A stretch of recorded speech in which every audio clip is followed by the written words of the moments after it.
I hate not being able to do proper editing, but never mind. So let's take what a mother is. There's a central prototype of a mother, which, even in these ostensibly enlightened times, is something approximately like June Cleaver. It's a mother with children, minor children, who live in the house. She's married to the father of the children, and the father also lives in the house but goes out to work, and she doesn't go out to work, but she does stuff at home, etc. And the words we use, compound words like stepmother, are modifications of this. Maybe a stepmother is a mother or another woman who has stepped in to fulfill some of the roles of a mother after the birth mother is gone. Maybe she is one step away from being a mother. There are many ways that the word step, or maybe she's one step in a series of mothers. And there are many ways in which the word step could be used to modify mother metaphorically to mean what we think of as a stepmother. We don't usually think about all of these other ways because the meaning comes out to be approximately the same. We laugh at or groan at the latter and step one because that's one that just sticks out because it means a very different thing. Um, and so that is probably rejected preconsciously. Now, the way these words modify each other is very, very complex. Consider working mother. You would say, well, it's a mother who works. No, because let's say you have someone who gives birth to a child, the child grows up and leaves the nest, and the mother, not really having much to do as a mother anymore, gets a job. We would not call that a working mother, although by classical category theory that is what that would mean. It would have to mean that in the theory. Oh, a little bird is visiting me. That's nice. So let's go back to systemic racism. It can mean two very different things. It can mean possibly more than that. But let's consider what racism is. The central prototype of racism is a doctrine or a belief which can only be held by an individual human being. Maybe a committee, okay, but that's because all of the individual human beings agree. It does not really apply to a system except in the fairly obvious but still difficult way in which the brain of an individual is a system. It's got parts and they work together, so it's obviously a system. But that's clearly not what we mean by that. Now, the people who came up with the term were actually looking for things that were not individual racism to try to explain what is going on. And I don't think that's how the right interprets that term. I think how they interpret that term is a system made up of racists everywhere in the system, doing everything in the system to perpetuate racism. And this does two things to their brains. First, it offends them. And it offends them because the right, rather than the left, is more likely to honor the traditional American figures, the people, the philosophers and people like that. And they're appalled at the idea that they were all racists. Whether they were all racists or not is really irrelevant because they have a good point here. It's very hard to imagine that people like Locke and Adam Smith, and especially not the ancient Greeks and Latin people who came up with most of the ideas that we have, including democracy, that they were sitting down and just deciding all of that for the purpose of being racists. And in some degrees that may be the case, because there was a lot of racism, or really, if that was proto-racism.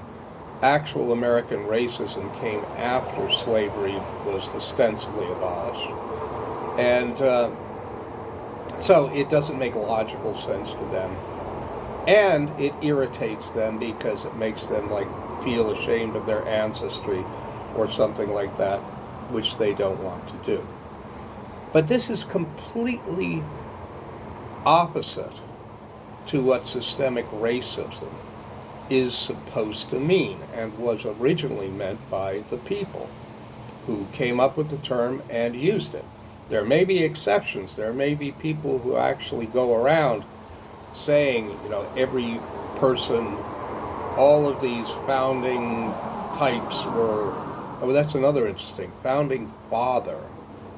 How do you construct founding father like a working mother? Again, it's very metaphorical and very, very odd. So yeah, some people say that, but when people say that, they get quote mined and cherry picked, and they say, oh, this is what those people say.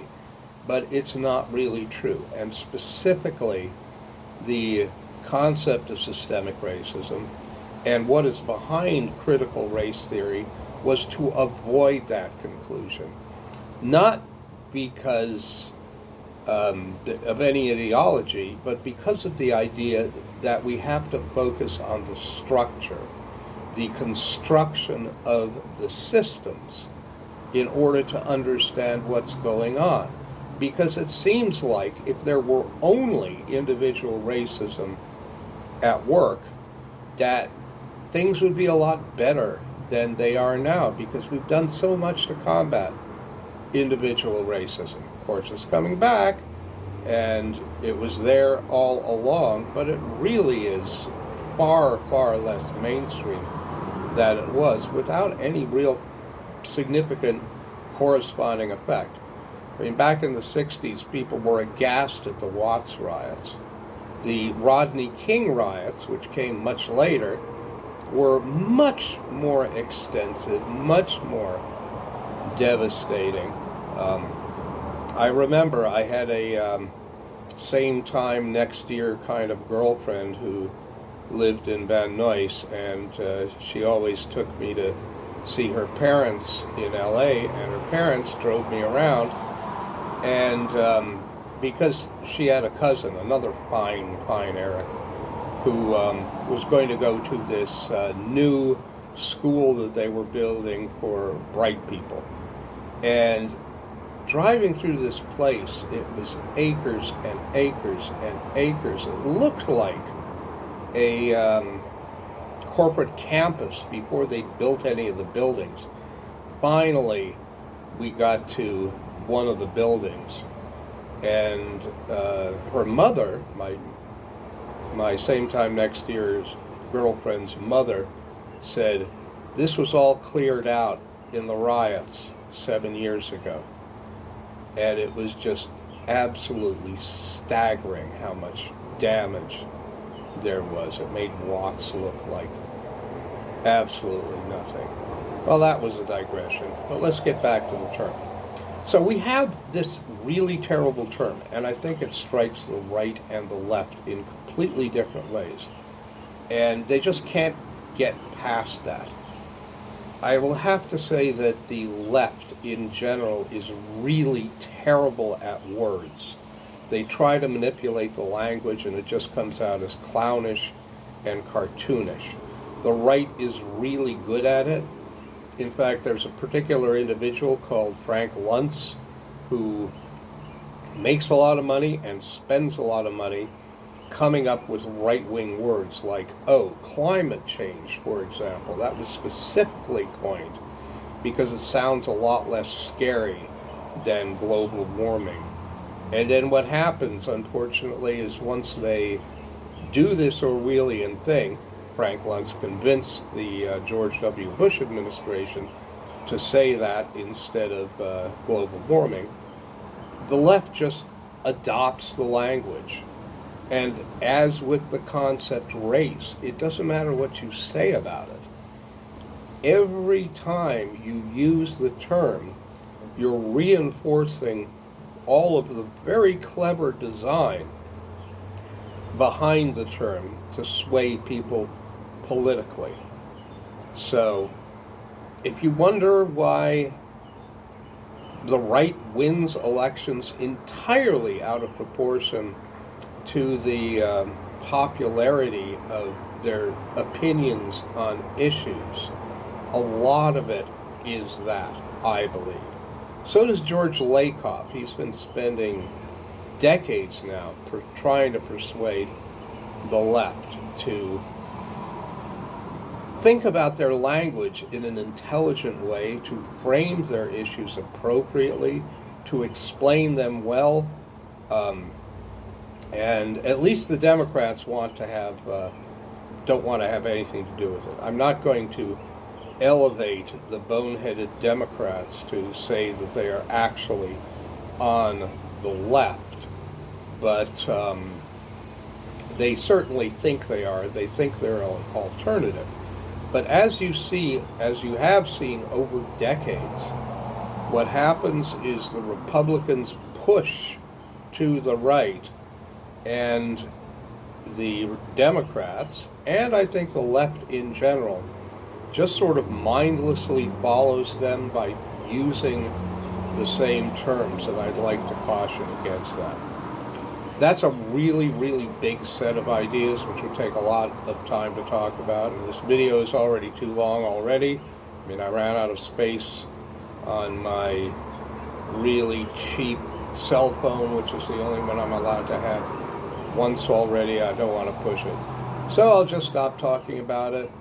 If anybody is watching this video, you can leave comments. I am not having a computer at home. I am seriously constrained as to how often I can reply or even read them. But you know, if good things happen, I'll get to them eventually, and I do want to provoke some thought about this. So, goodbye for now.